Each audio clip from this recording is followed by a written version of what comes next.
there, welcome back to Newsy Live. There are new details about the FBI search at former President Trump's Mar-a-Lago estate. According to a new exclusive report from Newsweek, an informant gave federal agents all the details that they needed to conduct the search. The magazine reports the informant told law enforcement what documents the former president was hiding and exactly where to find them. The raid, as Trump is calling it, was meant to remain under the radar, but instead has created dramatic backlash among the GOP and Trump supporters. Bill Arkin, senior national security correspondent for Newsweek, who published this exclusive article on the search of Mar-a-Lago, joins us now live. Bill, thanks so much for your time today. Thanks for having me on, Veronica. So, Bill, you reported that the search was specifically planned based on information by this confidential informant. What more can you tell us about this information, about the informant, and about the search itself?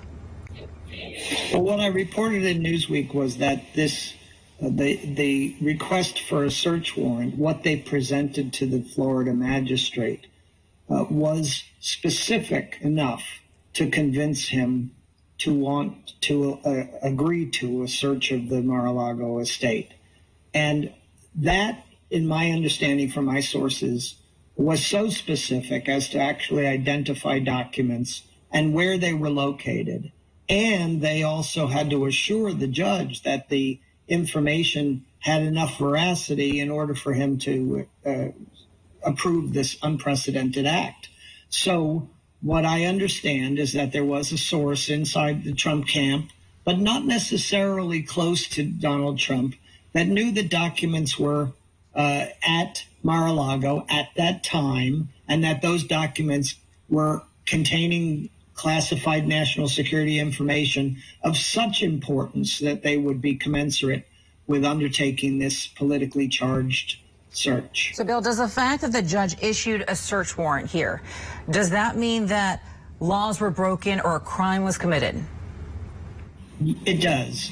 So the FBI basically has to show that there's a reason to believe that there's a probable cause that a crime had been committed. And after 18 months of negotiations over the Records Act and the National Archives wanting the Trump White House to return all historical documents, I think that this is probably diverging a little bit from that, in that this is more focused on other national security documents that were of concern to the government, and not necessarily just the routine stuff that the Trump camp had already admitted that they had, and in fact had returned 15 boxes in January of this year. And we still don't know what was in those boxes, what was in those documents. Do we know anything else about what was taken from Mar-a-Lago? Well, we know that a dozen boxes were removed from the storage area, and material was also removed from the office. We don't know much more details than that. Donald Trump himself has said that they broke into his safe, and it is my understanding from my sources that, in fact, the most important material was recovered from that safe. I think that people who are thinking about that this is somehow material that is incriminating to Donald Trump, beyond the fact that they are national security documents, highly classified, are looking in the wrong direction. My understanding is that these documents had to do with intelligence sources and methods, or they had to do with knowledge that the intelligence community had, that the FBI felt and those who were pursuing this investigation felt was of such importance that they needed to be immediately retrieved by the FBI. So, Bill, I want to move on to the political fallout in all of this, because you reported that the search was planned for when Trump wasn't there. It was supposed to be low-key, but now we see how it's turned out to be anything but low-key. Was there a way for something like this to not blow up across the GOP and the media? The reaction to the raid itself, on behalf of Trump, was to immediately fundraise off of what had happened.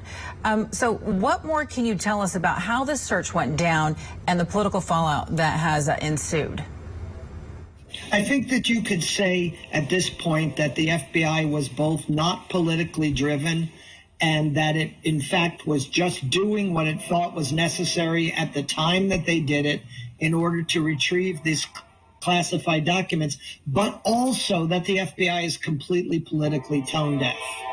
And And the nature of the FBI, I mean, we shouldn't imagine that they are in possession of all of the information and an understanding of the American body politic or the American people. We saw that on January 6th, the FBI completely failed to understand the nature of those who were going to protest that day in Washington and their assault on the Capitol. So I think that the FBI, from its perspective, can say, well, we'll do it when Trump's out of town. We'll do it when he's before he returns to Mar-a-Lago. We'll do it quietly, which they did at 9 o'clock in the morning when they arrived at Mar-a-Lago. They didn't attract any attention whatsoever. It wasn't until hours later that somebody reported that the FBI was at the Mar-a-Lago estate. So, in fact, they might have gotten away with a search in which Trump would have later screamed and yelled that they had broken into his safe, but it wouldn't have turned into this kind of event. But I think it's important for people to understand that the FBI is far from being a perfect institution, and they've demonstrated in the past that they're politically tone deaf. And I think we see here another instance of the FBI naively believing that because it crosses all the T's and dots all the I's, that no one is going to have a problem with what they're doing, and that they just misread the American public and the Republican Party. I wanted to ask you specifically about that and also about the timing here, because we all know that AG Merrick Garland is really generally pretty cautious. And this has turned out to be an escalation in the investigation into the former president. What do you make of this overall? Do you think this is a signal that he is taking things up a notch? And if so, what do you make of the timing specifically? Well, again, I think it's important for people to understand that this is the result of grand jury investigations and FBI investigations, including confidential human sources. And so this is not Merrick Garland. And in fact, my sources tell me that he was not asked to approve the specifics about the search itself, that he was briefed on the investigation and briefed on the importance of the documents that were being sought, but that he did not have a say as to whether or not the search took place. And let me explain that, because I think that is inconceivable to most people. If Merrick Garland is asked, can we do this? And he says yes, then it's Merrick Garland on the hook. If Merrick Garland is asked, can we do this? And he says no, then it's Merrick Garland on the hook.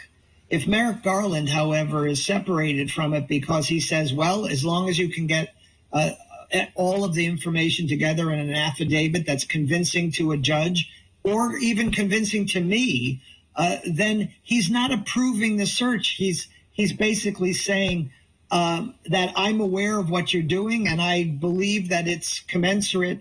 But now the Justice Department and Merrick Garland can say, I didn't initiate, I didn't direct this, and therefore it's not an escalation.